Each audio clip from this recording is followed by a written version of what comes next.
class of '85 gathered around the front of the newly remodeled Milwaukie High School. In fact, the last tour that we did 10 years ago, the school looked like this. And if you remember our tour guide from 10 years ago, she said that it was about time that they remodeled Milwaukie and built a whole brand new school. And like the old saying goes, all good things must come to an end. But I think overall, the new school is really good. In fact, I brought my son along to show him the new high school. And as we congregated in the front of the school, the tour guide gave us a little bit of some backstory and a little bit of the history of what has happened at the new high school. I know you guys are looking forward to seeing the new place. It looks quite a bit different, I'm sure, even just from the outside from when you were here. I understand you're all class of '85. Just a small, congratulations, you made it. My parents would say, like, when they got to those class reunions, you know, the 40 to 50 year thing, it was everybody was just congratulating each other that we survived that long. We're coming up on the 30th for my wife and I, who are both class of '97 here. And our oldest daughter graduated now 2 classes ago, so class of 2024, and our youngest will be a Mustang here starting this coming fall. So yeah, Mustang born. Yeah. I made fun of that chant when I was a student here, and now here I am, likely to be a Mustang literally until I die. So I feel awful for not having this, not checking to make sure that my badge works. It should, and it doesn't. Yeah. I'm happy to answer questions you've got about the building, and we can take kind of a stroll around the outside and see what's new and what's familiar. Mezzanine area. This area that got out here into what would have been just a street when you guys were here was added even a little bit later than that. And for a while that housed the offices, like the admin's offices and stuff like that. Now it houses the school-based health center. So this is awesome. I can't believe more places don't have this going on. I think more and more districts are finding that this is a valuable thing to have. But there's the ability for students at no cost to them to go and see a doctor. There's dentists. There's a really large slab of that tree, probably about that thick, that is also housed on the second floor, in the second floor hallway behind glass, with some little placards on different rings of the tree, noting events that happened, historical events that happened when the tree was that age, which is, I think, one of the coolest things that they did when they redesigned. I know it was kind of a little controversial that they didn't make the facade look more like what it was before, but they put some other pretty thoughtful touches in, I think, to kind of honor the old building, which, I mean, it should have been condemned probably when you were here and when I was here. So it's a Nash graduated from here in 1960. Yeah. I've taken a step back from that to continue coaching, helping coach the baseball team here, and helping out with the athletics and activities department. And I'll be substituting too. I can't stay away from this community. I really love being able to serve this community because it is such a unique thing. As you probably are, many of you will have a story about that, or you come from a long line of Mustangs, like you say. There are a handful between 2 and 2 graduates class of '97, so it's still roughly the same size. After what was supposed to be a brief, but then it ended up being an extended stay in the front of the school, our tour guide took us around to the back and the side, where he shared a fun story of when he used to live right behind the school in this house, and his brothers threw plums at the opposing teams at the visitors section. And I guess the police had to come out and talk with them. But overall, the track looks about the same, and you can still see the St. John's steeple right behind there.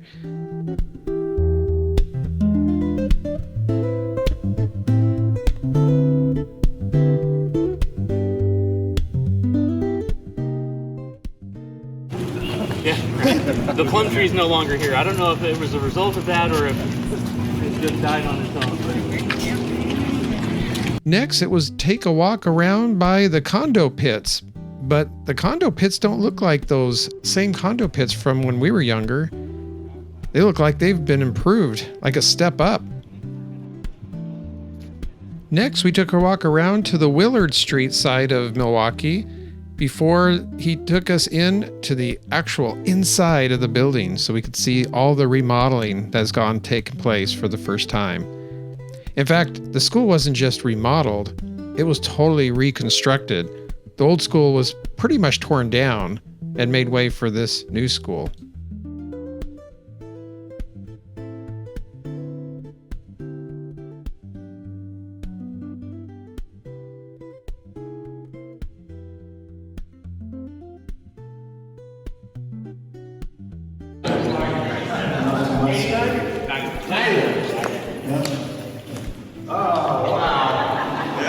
The tree that they took down to make way for the new building, they made part of it into this horse from this tree here, and they sculpted this beautiful wooden sculpture of a Mustang.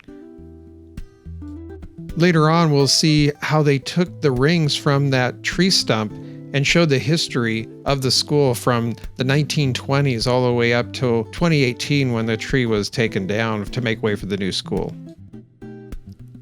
And of course, our senior class president, Inkem, and myself wanted to get our picture taken right there in front of the Mustang.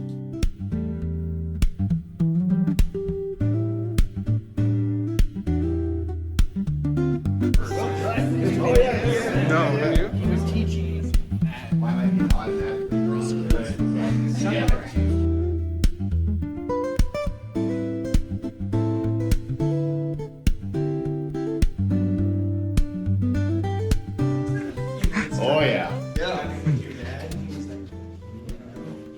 What'd you do?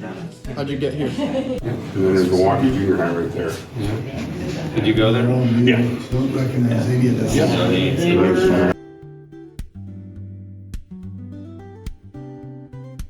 The front office had a lot of great historic photos, including this one of John F. Kennedy, who came to Milwaukie High as a presidential candidate and spoke in our school library.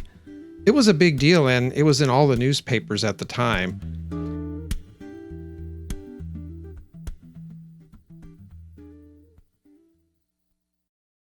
It's still there now. It's a Waldorf. It's a private school. But I take black the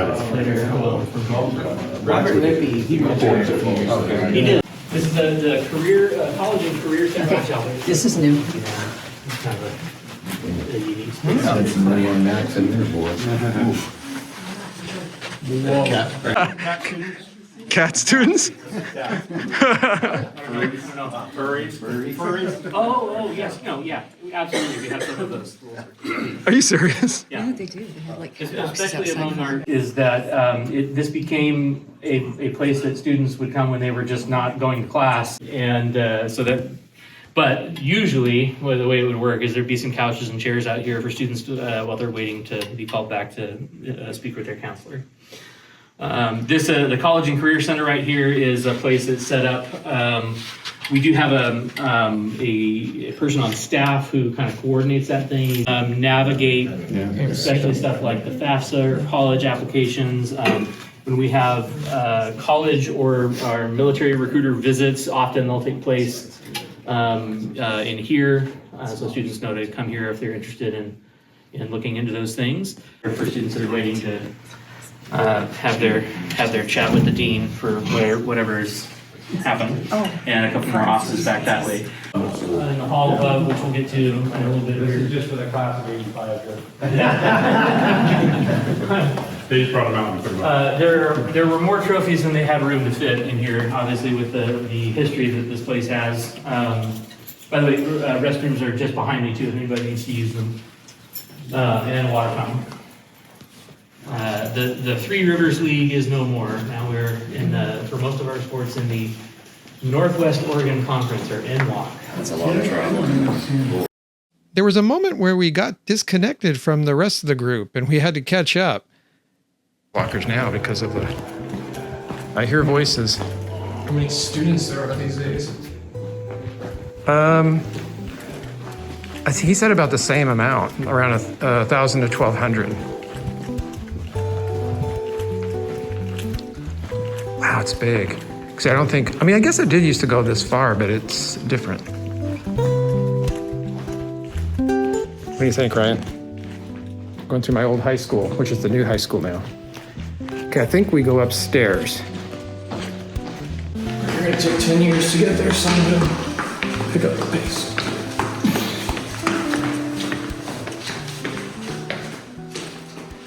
It didn't take us too long before we found our way back to the rest of the group. And everywhere you looked, there was just new views to be seen.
You were freshman friends. Our kids went to school together, and it was like in high school. The 1937 track championships will be there. A little ways back. Quick question, where did they put the elevators?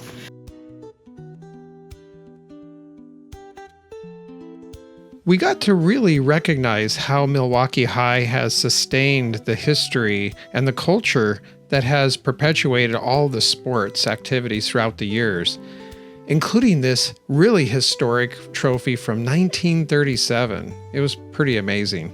That's wild. Isn't that crazy?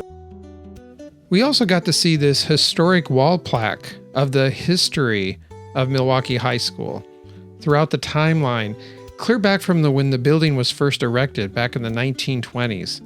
It was pretty incredible. Malt shop estate. You all will That's possibly what they said, that remember they're gonna keep Golden the Star malt Show. shop. 1929. You guys have Golden Stars at least? And along with that, we saw the famous tree stump that they took out and put all the timelines from when the tree was first planted. We think it was right here over on the left-hand side.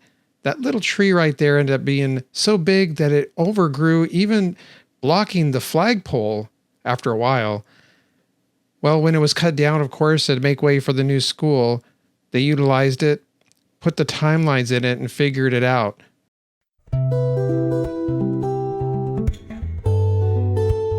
There's a Living History Day thing, which they don't do that one anymore. I think that's the 50s. Yeah, this is when they cut it down. All of the, they read off all of the names of the students that lost their lives in Oh, yes, they did that, they did that candle. Yep. So we still do that. We still do that. After that, he shared some stories of traditions that Mustangs have today, including an honoring of the veterans and Gold Star families. After an assembly, they walked back to the classrooms in silence out of an honoring of them. It was pretty amazing in their respect. Then we got this really great bird's eye view from the 3rd floor to the front of the building, which was pretty incredible as well.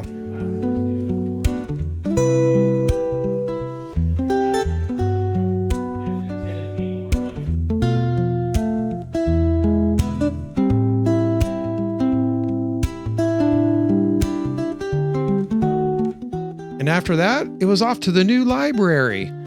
And it was all really cool and modern with all these really cool lighting.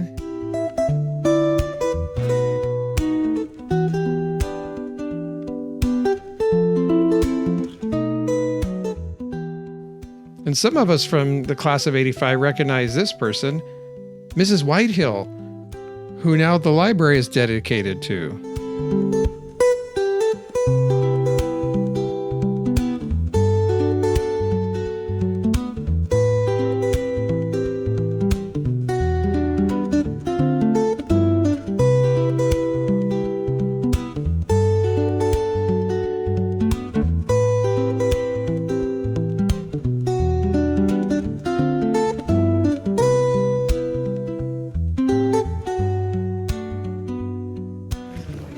Wow, look at that view. Oh wow, I can see the house across the river there. What was really new about this library, as opposed to the other one from the old school, is that this library faced west towards the Willamette River and gave a really spectacular view of the mountain and over in Lake Oswego side.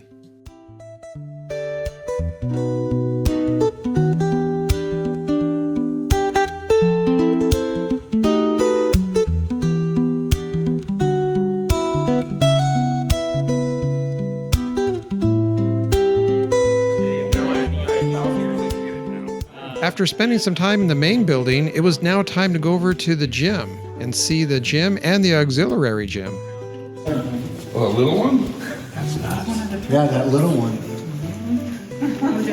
And that's that many years ago? Yeah. There it is. That was the tree.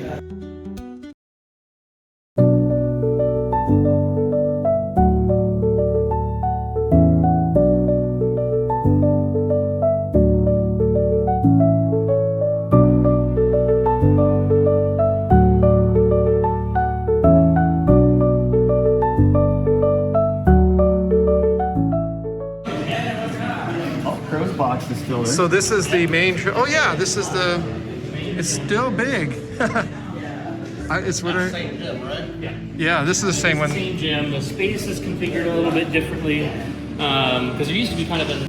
That's the gym where we have basketball games and all that in there. After looking at the auxiliary gymnasium and of course this big main gymnasium that's newly configured, we took a look at the Hall of Fame. But as you remember from our last time 10 years ago, the Hall of Fame used to be located here up above the cafeteria, and the location that they were at, it wasn't too far above us. You could actually read them and see them, and people really enjoyed seeing themselves up on it. As you can tell with this one, it's just a little bit above their head.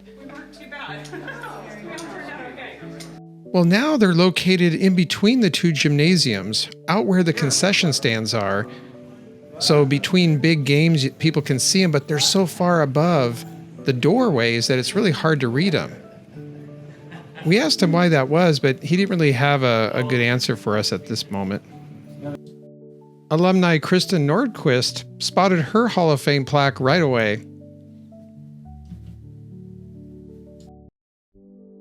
After that, we had one last stop, and that was to the theater, which was the Amphitheater across the street from the main school building. For the most part, this hasn't changed.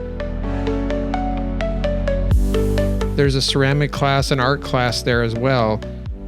But being back in this auditorium room, that brought back a lot of memories. One of the memories I had was of the mock Democratic election. Now, this has been a big thing at our school for years, and it was where the students came together and actually held office and did speeches. The whole thing was broadcasted by closed-circuit TV to the main building. The local TV news stations even covered it one time when I was going here. And we even had Congressman Earl Blumenauer speak at our school during one of these mock democratic elections. What was really fun is that everyone dressed up to the part of their state that they represented and did these funny comic skits with them. Guam, I remember we were being Guam one year. Wasn't that the best? I mean, like, I remember people over here, and then they do these like off-color jokes when they would come up.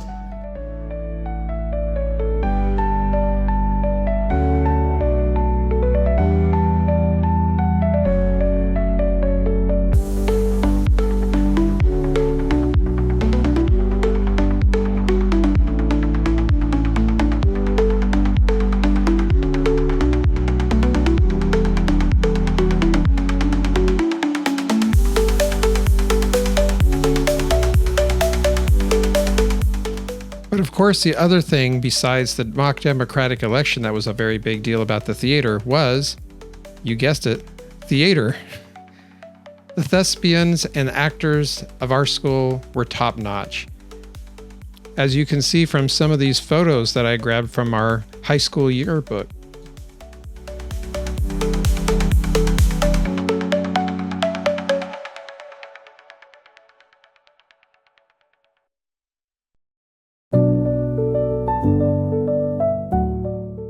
One of my fondest memories is actually being able to do the lead role in my senior class play.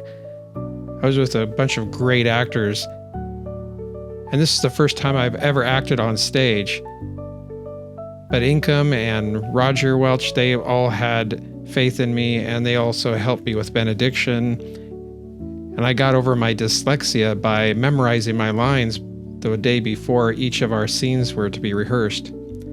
But the coolest thing is when I did one of the monologues and I went out to the stage, I could actually, for a moment, saw my parents and my sister and my mom.